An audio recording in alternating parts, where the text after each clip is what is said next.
I'm going to do this episode completely without my glasses. There you go. We should both do that. Freak everybody out. I can still see without mine. I can't.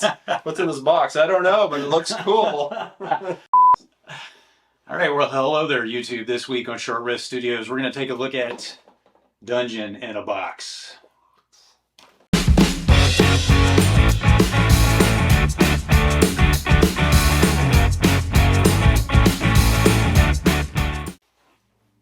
How was that for a cold open? That was lots of fun, wasn't it? All right, so this week we're going to look at Dungeon in a Box. When did you get this, Scott? Maybe a week or so ago, but I think I signed up for like a month and a half. Okay, yeah. because it's not every month, is it? I think it is actually, yeah. Should we look that up before we actually start talking? Yeah, it is every month. Should we know the information? Should we know what we're talking about before we talk about it? It is every month. It's just when I signed up, they already had the drop, okay. so I had to wait till the next month. I got you. All right. Yeah. So I got a little beat up in the mail, I guess. It did, but I peeked inside. Everything looks, in good shape. So. Big surprise. Nice little box. I mean, it's a pretty basic shipping box. They just made it look like a little treasure chest with a padlock on it. It looks like it came out of the ocean. It's got a starfish and some other aquatic life on the box. So that's kind of fun, I guess. Why don't you do the honors and pop that baby open? I don't have the key. Take the lock. Oh, we need a light inside it. That's right. We'll do that post. Yeah. All right, so we have a miniature here, a Dragon Skull Hermit Crab. Dungeon in a Box branded miniature. It's kind of cool. So it's a crab, lives in a dragon skull. Hey. It's pretty cool looking. Details pretty nice. The base is pretty detailed as well. It's not just a flat base. Oh man, It's hollow under. Yeah, the base is hollow underneath. Should we open it? Sure. Yeah, let's open it up. So we've got here the hermit crab and then also a tabaxi pirate. Yeah, same deal. I mean, they look, the detail's pretty nice. It's got a nice wood. Yeah, I like that wood base. He's a cool little guy. Let's open up this. Sure. Let's open these up. There goes the resale value. All the collectors are freaking out. I used to have the Kenner version of Star Wars, but no. Yes. Thanks, Mom. Oh my gosh, I can't get this out of here. I feel like I'm gonna break it. It's adult proof. Get a kid though. You're right. Okay, let's see here. Doesn't smell like resin. If it did smell like resin, I'm just gonna throw that stuff on the floor. Yeah. So yeah, I think these look like actual plastic. Yeah. Yeah, he's pretty flexible. I bet those little antenna would come off pretty easily. But the detail's nice. I mean, the design is, it's all right. It's not spectacular, but it looks kind of fun. I mean, he looks like a pretty fun little beast to go up against. And then here's our tabaxi pirate. Kind of same thing. Sword's kind of a little flimsy, but I mean, to be expected. Yeah, but it's also it's nice that nothing's bent. Like a lot of times you get like a WizKids mini or something like that, and stuff gets bent up in the packaging. And the way that they packaged these, it's got that protective insert. So it looks like it keeps things from getting bent up. He's kind of fun. He's, I guess, standing there with his foot on the treasure chest. I bet there's a Tabaxi pirate mini inside that box. Probably.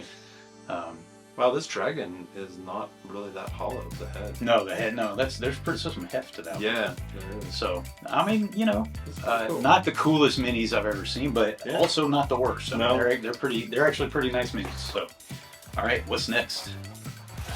Looks like some pop-outs. Scenery, yeah. Yeah, it looks like scenery. We're going to open it up. If I can figure out how to open it up. Card that describes what comes in your next box. Yeah, skinny mini. Roar of the Blazing Isles. Okay, so I don't know what this is. It looks like some kind of building. I'm not going to pop this out and try to put it together right now, but it looks like, Like a temple. Yeah, it looks like some kind of temple or something that's got looks like an idol faces on it. But that's cool that they give you some aesthetics. Yeah, that's fun.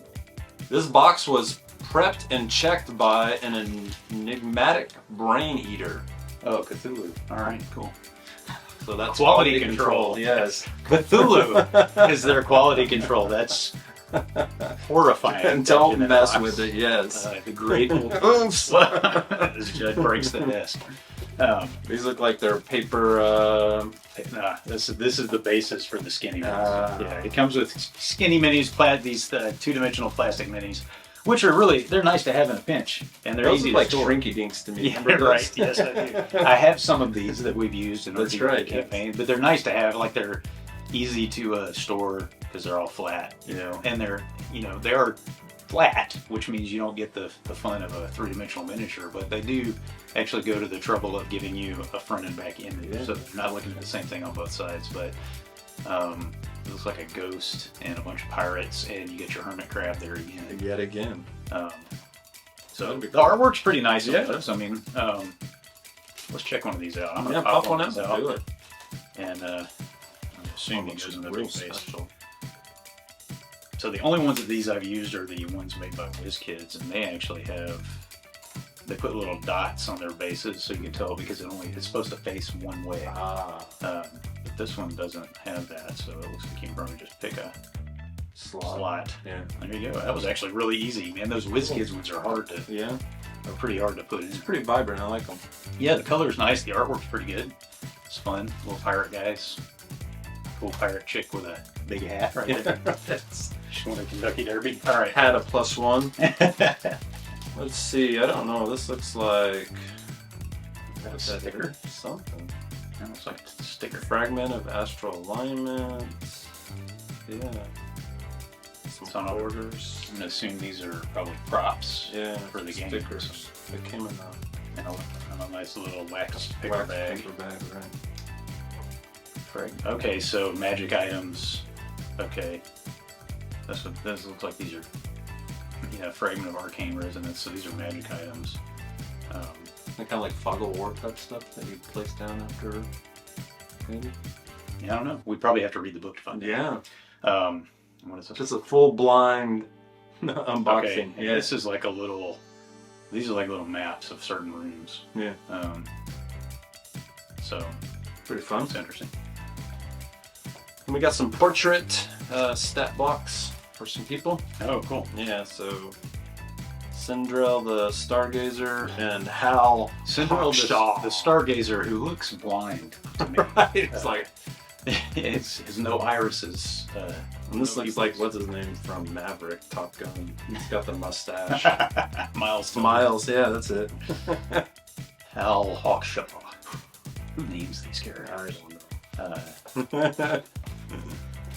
I mean, okay. The artwork's pretty good. It's nothing to write home about, but it's not. Yeah.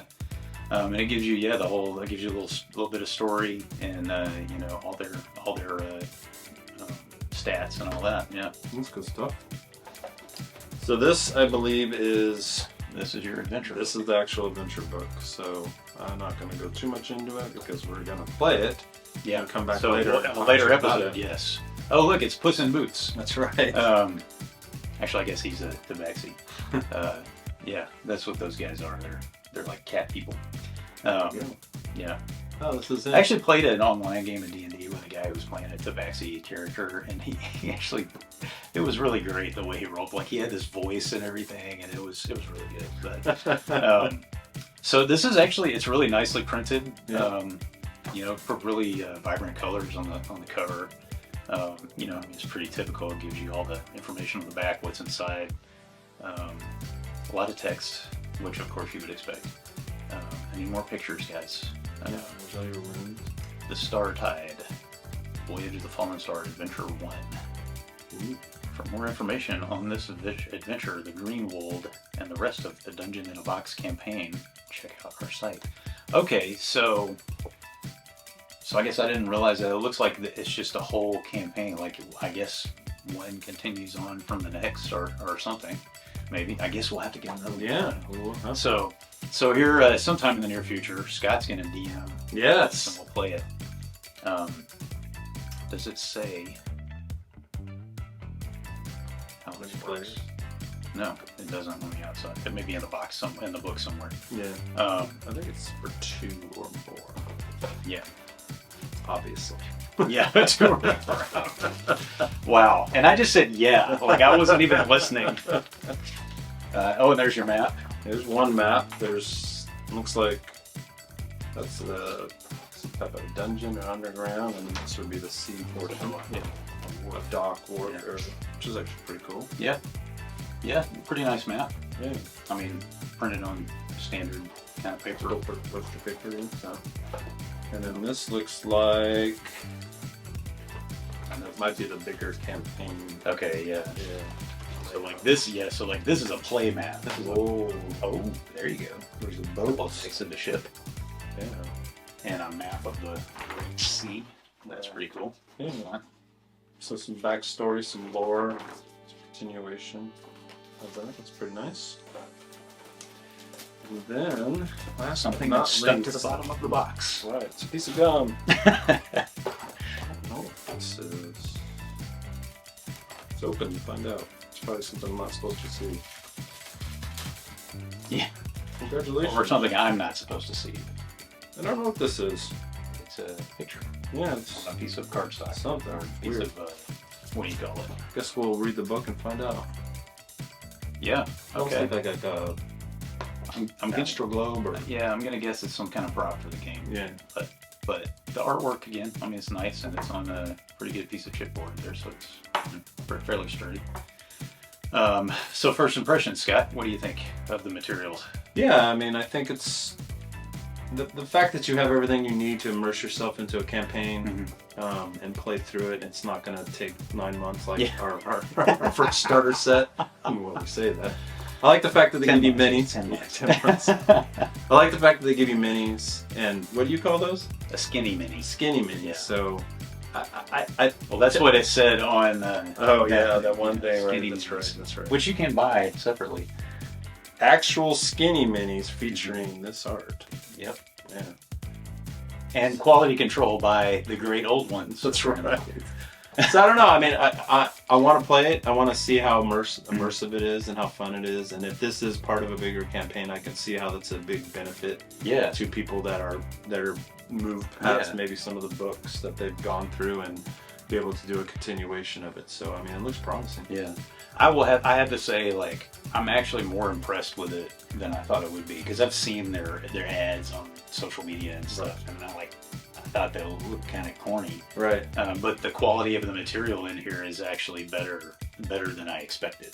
So I mean, it's well made. I have haven't read the book, so like I don't know how well written that adventure is. But I figure any adventure is worth playing through one time. Yeah, at least once for sure. All right. Well, hey, there's our unboxing of Dungeons in a Box, and keep in tune for another episode down the road. Here pretty soon, we're gonna play through this and let you know our impressions as DM and player. And if you like this kind of content and you want to get more of it, just let us know in the comments. Like and subscribe to this video, and thanks again for watching Short Rest Studios. I had nothing witty this time. I don't need it.